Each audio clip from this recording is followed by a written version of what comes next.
San Diegans are no strangers to wildfires, earthquakes, and floods. Despite that history, when calamity strikes, few are ready. September is National Preparedness Month. To learn a few simple steps on how people can be more prepared, we're checking in with Veronica Verdi, spokeswoman for the Federal Emergency Management Agency, and San Diego Fire Chief Javier Maynar. Veronica, let's start with you. What does it truly mean to be prepared for a disaster? Well, one of the things the first step people need to do is make an emergency plan. It's free and it's simple. You need to start having that conversation with your family about where you're going to reunite and how you're going to communicate during a disaster. That's one of the first steps. And then to build an emergency kit. And you can actually go on ready.gov to look at what are some of those necessary items to put together an emergency kit. And what about documents that people should have? It's always very important. We always say on every disaster that people lose their identity because during a fire it gets burned up, during a flood washed away, and during earthquakes your wallet and your purse can be buried. So it's very important to take some of your important items such as your driver's license, passport, important papers, credit cards, scan them. You could either email them to yourself or you could do a hard copy and mail them to somebody outside of the state for them to hold until the disaster stops. Chief Maynar, we've had a slew of wildfires already this year. I know that the fire department is in the midst of a fire prevention campaign. What are you telling people?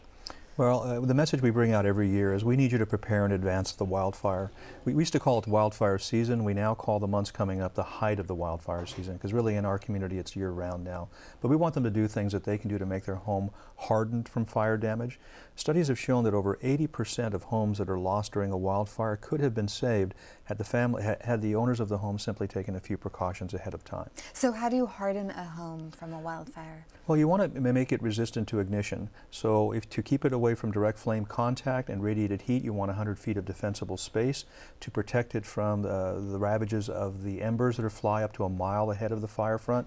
You want to make sure you don't have a combustible roof or combustible siding on your home, that you keep things away from your home that could ignite, such as flammable patio furniture, that you cover attic vents with 1/8 inch metal mesh, that you take care of the ornamental plants around your home so they don't transfer ember fire to your home itself. So multitude of things you can do. There are many, many websites.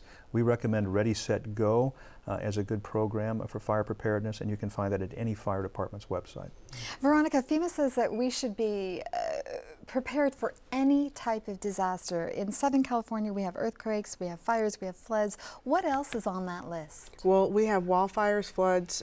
We also can experience hurricanes as well as tsunamis. So it's basically to be prepared for all multi-hazards. Your emergency kit, your emergency plan is good for any multi-hazard. So again, to start that conversation now with your family is key. It is National Preparedness Month, but also on September 30th, we have a campaign, America's Prepare-a-thon, where universities, schools, individuals can actually sign up on ready.gov/pledge to basically sign up and put together an emergency event with your community where you can learn about how to survive during different events, during different disasters. Chief Maynar, I know people are getting better at this, but whenever there is a blackout or a fire, we realize that we're not as prepared as we should be. Why is that?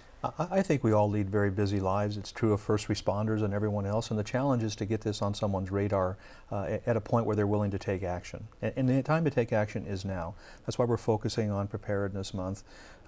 Disasters happen. It's not a matter of if, but when.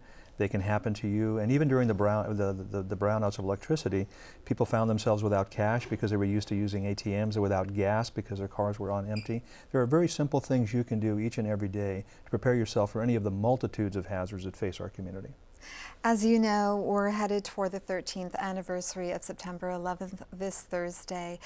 It's been said that the weakest link in Homeland Security is the citizen. What can regular citizens do to better prepare themselves or to engage in terrorism prevention? Well, just in anything, when FEMA responds, we're multi-hazard, so we respond to man-made and also terrorist events. But for individuals, it's basically just to be vigilant. If you see something, say something. So it's really important, if you see something out of the ordinary, to contact your local law enforcement. Chief Maynar, what about first responders like fire people? What do they do in terms of counterterrorism training? What have they gone through? Well, they've gone through the See Something, Say Something that all city employees have gone through, that campaign of how to report things. But we also have terrorism liaison officers who are assigned to the local law enforcement coordination center. That's where all the intelligence from all the various law enforcement agencies are gathered. And that information, if it's actionable, is then disseminated back out so that we can be prepared. If there's a specific threat in a specific segment of our community, that information comes back out to first responders so that we can also be prepared. Okay, and we've got links to better preparation for disasters on our webpage. Chief Maynard, Veronica, thanks so much for coming on the program. Thank you very much for having us. Thank you.